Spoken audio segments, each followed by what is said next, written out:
अस्सलाम वालेकुम। बिस्मिल्लाहिर्रहमानिर्रहीम। चैनल पर आप लोगों को खुशामदीद। आज की वीडियो में हम उर्दू के चंद अहम नॉवेल्स का तारुफ और उसकी इब्तदाई मालूमात देखेंगे। जैसा कि आप स्क्रीन पर देख रहे हैं कि आज की वीडियो में 4 इंतहाई अहम नॉवेल जो हैं वो शामिल हैं, जिसमें पहले नंबर पर टेढ़ी लकीर, दूसरे नंबर पर मेरे भी सनम खाने और तीसरे नंबर पर आग का दरिया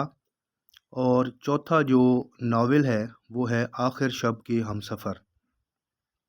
इन 4 नावलों का तारुफ और इसके अलावा इनकी जो इब्तदाई मालूमात हैं वो आज की वीडियो में शामिल हैं। तो चलिए वीडियो को स्टार्ट करते हैं। वीडियो को स्टार्ट करने से पहले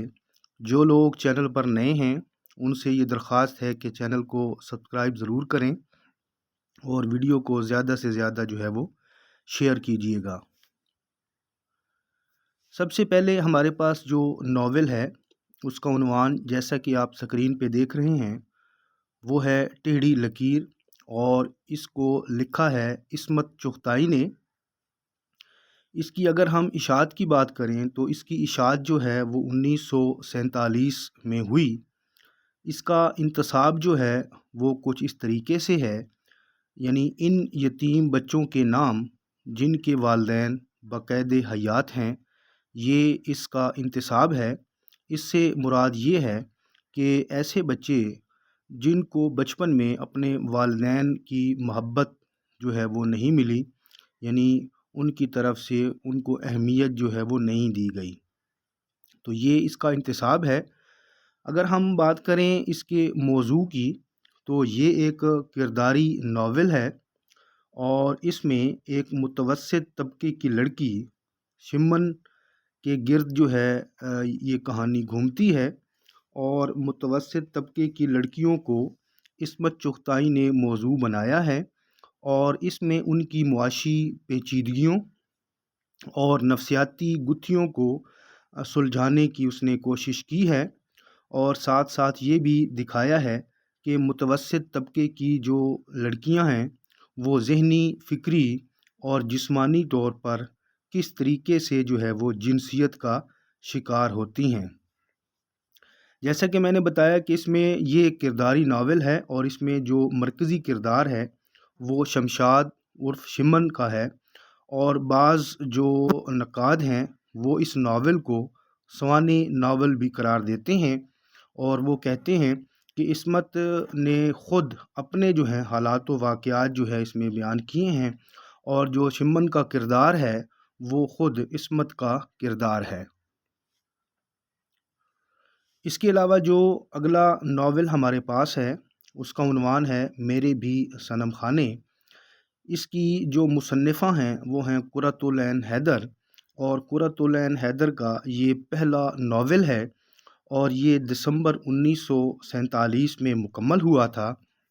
जहाँ तक इस नावल के उन्वान का ताल्लुक़ है तो ये अल्लामा इकबाल के एक शेर से जो है इसका उन्वान जो है वो अख़ज़ किया गया है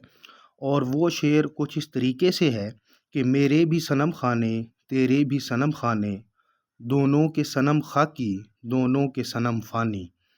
और ये शेर जैसा कि मैंने बताया कि ये अल्लामा इकबाल साहब का शेर है और उनकी किताब जो है वो बाल जबरील में शामिल है। अब बढ़ते हैं इसके उन्वान की तरफ,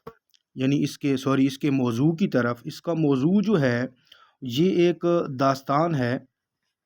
एक अलमिया दास्तान है और इसमें कुर्रतुल ऐन हैदर ने वक्त का फ़लसफ़ा जो है वो बयान किया है, यानी वक्त पर जो है उनका ये नावल जो है वो लिखा गया है और वक्त के तनाज़ुर में हिंदुस्तान के एक ख़ास अहद की मुरक्का निगारी जो है वो इसमें की गई है, यानी तबक़ाती शऊर की झलकियों को इसमें जो है वो मौजू बनाया गया है और तक़सीम के अलमिये को समझाने की जो है वो कोशिश की गई है और ख़ुद कुर्रतुल ऐन हैदर साहिबा ने इसको एक अज़ीम ट्रेजेडी जो है वो करार दिया है। जहाँ तक ताल्लुक़ है इसके किरदारों का तो इनके किरदारों में रखशंदा, سلطنت آرا، عرفان علی اہم کردار ہیں، اور یہ ایک انتہائی اہم ناول ہے، اور جیسا کہ میں بتا چکا ہوں کہ یہ ان کا پہلا ناول ہے۔ اگلا ناول جو ہمارے آج کی ویڈیو میں شامل ہے وہ بڑا ہی اردو ادب کا بڑا ہی ایک مشہور و معروف ناول ہے، اور اس کی لکھاری جو ہیں وہ بھی قرۃ العین حیدر ہیں۔ اس کا عنوان ہے آگ کا دریا، اور اگر ہم اس کے انتساب کی بات کریں تو اس کا انتساب جو ہے وہ قرۃ العین حیدر نے زہرہ حیدر کے نام یعنی اپنے والدہ کے نام جو ہے وہ کیا ہے، اور اس کی اشاعت جو ہے وہ 1959 میں ہوئی۔ اور اس ناول کی ایک اہم بات یہ ہے کہ اس کے شروع میں ٹی ایس ایلیٹ کی جو نظم ہے وہ لکھی ہوئی ہے۔ موضوع کی اگر بات کریں تو موضوع اس کا جو ہے وہ برصغیر کی 2500 سالہ معاشرتی اور تہذیبی تاریخ پر مبنی ہے، اور یہ ناول جو ہے حقیقتاً روح ہندوستان کا ایک المیہ ہے۔ اس کے بعد اگر ہم ان کے کرداروں کی بات کریں تو اس میں گوتم نیلمبر، ابو المنصور کمال الدین، ہری شنکر، سرل ایشلے اور چمپا جو ہیں وہ اہم کردار ہیں، اور گوتم نیلمبر کو ہندوستان کی تہذیبی روح کا نمائندہ کردار جو ہے وہ قرار دیا جاتا ہے۔ اس ناول میں ہندوستان اور پاکستان کی تہذیب کا باہمی تصادم اور مشترکہ ہندوستانی تہذیب کا شیرازہ بکھرتا ہوا دکھائی دیتا ہے۔ اس ناول کے جو ہیں وہ 4 حصے ہیں۔ پہلا حصہ جو ہے وہ قدیم ہندوستانی تاریخ سے مسلم دور حکومت کی ابتدا تک ہے، اور دوسرا حصہ جو ہے وہ مسلم دور کے عروج پر مشتمل ہے۔ تیسرے حصے کی اگر ہم بات کریں تو وہ اودھ کے حکمرانوں کے زوال کی داستان ہے، اور جو چوتھا حصہ ہے وہ تقسیم ہند کے بعد یعنی تقسیم ہند کے کچھ عرصہ بعد کی داستان جو ہے وہ اس میں بیان جو ہے وہ کی گئی ہے۔ اس کے علاوہ جو اگلا ہمارے پاس ناول ہے وہ ہے آخر شب کے ہم سفر، اور یہ ناول بھی قرۃ العین حیدر نے لکھا ہے۔ اس کی اشاعت کی اگر ہم بات کریں تو اس کی اشاعت جو ہے وہ 1979 میں ہوئی، اور موضوع کی اگر بات کی جائے تو اس کا موضوع جو ہے وہ بنگال کی ایک دہشت پسند اور انقلابی تحریک کے حوالے سے ہے جو کہ 1942 میں سامنے آئی تھی۔ اس کے علاوہ ساتھ ساتھ انہوں نے اس میں مطالبہ پاکستان،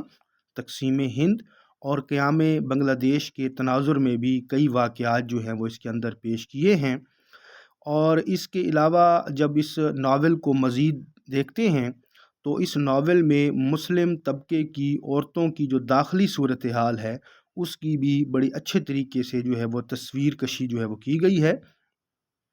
کردار کی اگر ہم بات کریں تو اس میں کردار جو اہم کردار ہیں اس میں دیپالی سرکار، ریحان الدین احمد، پادری بنرجی، جہاں آرا اور یاسمین بلمو نٹ جو ہے وہ شامل ہیں، اور یہ ناول بھی بڑا ہی ایک اہم ناول ہے قرۃ العین حیدر کا۔ تو آج کی ویڈیو میں بس یہیں تک، انشاءاللہ اگلی ویڈیو میں مزید جو ناول ہیں وہ لے کر آئیں گے، اور ان کے تعارف اور ان کی جو ابتدائی اہم معلومات ہیں انشاءاللہ اس حوالے سے جو ہے وہ ڈسکشن کی جائے گی۔ تو اس وقت تک کے لیے اللہ حافظ۔